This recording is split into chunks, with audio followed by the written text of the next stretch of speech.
If you're considering buying property in Portugal over the next 6 to 24 months, there's one factor that tends to matter far more than most buyers expect. It's not the price you pay, it's not the negotiation, it's how the property is evaluated before you commit. Because in this market, the most expensive mistakes are rarely obvious at the time of purchase. They only become visible later. In some cases, a property that looks perfect today can quietly become a long-term financial liability. The legal process in Portugal is structured. Taxes are predictable. What's less straightforward, especially for international buyers, is understanding what you're actually buying from a long-term perspective. In this video, I'll walk you through the process and highlight where decisions tend to go wrong and how to avoid that. There's a pattern I've noticed with international buyers. Most guides explain the paperwork. Very few explain how to determine whether a property actually justifies the investment. Two properties may have the same price, yet perform very differently over time. The difference is rarely obvious during a viewing. I've seen buyers focus on the view, the location, or the finishes, only to later encounter issues with condominium finances, renovation constraints, exposure to coastal conditions, and long-term maintenance costs. Portugal is a transparent market, but for international buyers, the system isn't always self-explanatory. My name is João Capella. I'm based in Vilamoura, where I work with international buyers acquiring property across the Algarve. Before real estate, I spent 35 years as a mechanical engineer. Engineering trains you to evaluate systems, not appearances. Small oversights often lead to large consequences, and the same approach applies directly to property. Let's walk through the key steps and where the most important decisions are actually made. Before viewing any property, the first step is clarity of objective. Many buyers try to optimize for lifestyle, investment, and relocation at the same time. In practice, that often leads to compromises across all three. For example, a villa in Quinta do Lago may offer privacy and prestige, but rental demand is seasonal. An apartment near Vilamoura Marina offers strong lifestyle appeal and tourism demand. An apartment in central Quarteira may provide more consistent year-round rental income. When evaluating a property, an important question is this: are you prioritizing how it feels today or how it performs over time? I once worked with a buyer who was close to purchasing an apartment in a well-located condominium. On the surface, everything appeared sound. Good location, fair price, and recently updated common areas. But when we reviewed the condominium documentation more carefully, we found the reserve fund was very low. And there were discussions about major future works. That meant the buyer wasn't just acquiring an apartment. They were taking on significant future costs. Evaluating the building as a whole system completely changed the decision. The next step is obtaining a Portuguese tax number known as a NIF.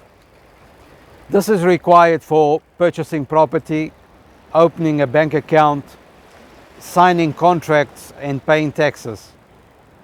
If you're already in Portugal, the NIF can usually be obtained at the local tax office known as Finanças.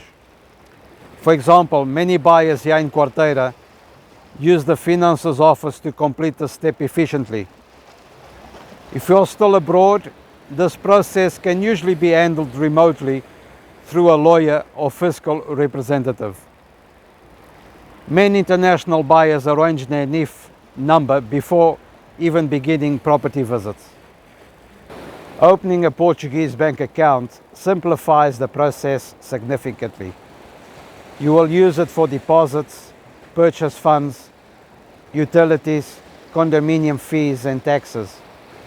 Without it, the process can become unnecessarily complex. Ownership structure is often overlooked early, but difficult to change later. It could be personal ownership, joint ownership, or through a company. Each option has implications for taxation, inheritance, liability, and resale. Structuring this correctly at the beginning avoids complications down the line. Purchase price is only part of the cost. On top of the purchase price, buyers need to budget for IMT, property transfer tax, stamp duty, 0.8% of the property value, and if a mortgage is involved, an additional 0.6% typically applies. Notary and legal fees, usually 1 to 2%, and ongoing property taxes.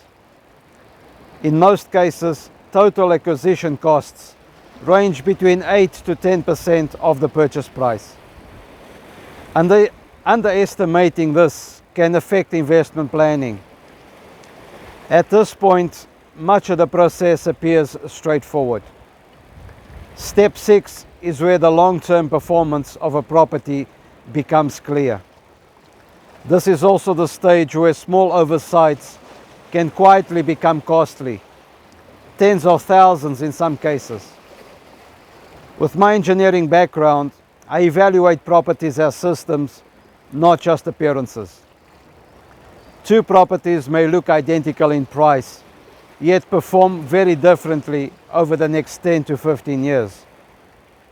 Key factors to consider include construction quality, sun orientation, layout efficiency, structural condition, condominium finances, and long-term maintenance exposure. Many buyers focus only on what's visible at first glance, but that rarely reflects how a property will perform over time. A buyer once fell in love with a property for its view. At first glance, everything seemed perfect, but after evaluating layout and sun orientation, we realized some spaces would be uncomfortable for months of the year. The buyer ultimately chose a different property that suited both lifestyle and long-term performance. A property should not only look appealing, it must also function well over time. After selecting a property, the next step is making an offer and signing the promissory contract, the CPCV. This defines the purchase price, deposit, and conditions leading to completion. Clarity is critical. Financing, legal due diligence, and deadlines should be explicit.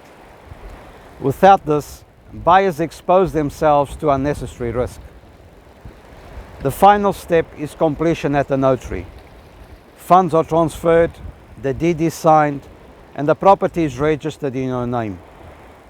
If previous steps were handled correctly, this stage is smooth and predictable. Buying property in Portugal is often perceived as complicated. In reality, the process is structured. Most problems arise not from complexity, but from decisions made without full evaluation. Let's summarize the process. Step 1, define your objective. Step 2, obtain a Portuguese NIF. Step 3, open a local bank account. Step 4, decide on the ownership structure. Step 5, understand all acquisition costs. Step 6, evaluate the property carefully beyond appearances. Step 7, structure the contract clearly to avoid hidden risks. And step 8, complete the purchase, making sure all conditions are met. If you are considering buying property in Portugal over the next 6 to 24 months, understanding the structure of the process makes your decisions far more predictable. On this channel, I share how the Algarve market works in practice and how to evaluate properties to ensure they perform well over the long term. Once you've worked through these steps, the process of buying property in Portugal becomes far clearer and more predictable. Understanding each step ensures your investment performs well over time and avoids costly surprises. If you'd like to review this process in writing, a detailed guide is available in the description. It lays out every step we've covered today.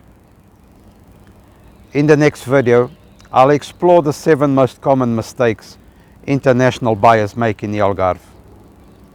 Decisions that can quietly cost tens of thousands if overlooked. It's a practical follow-up to the evaluation process we've discussed today, and it will help you protect your investment from the outset. If that's relevant to you, you will likely find the next video useful.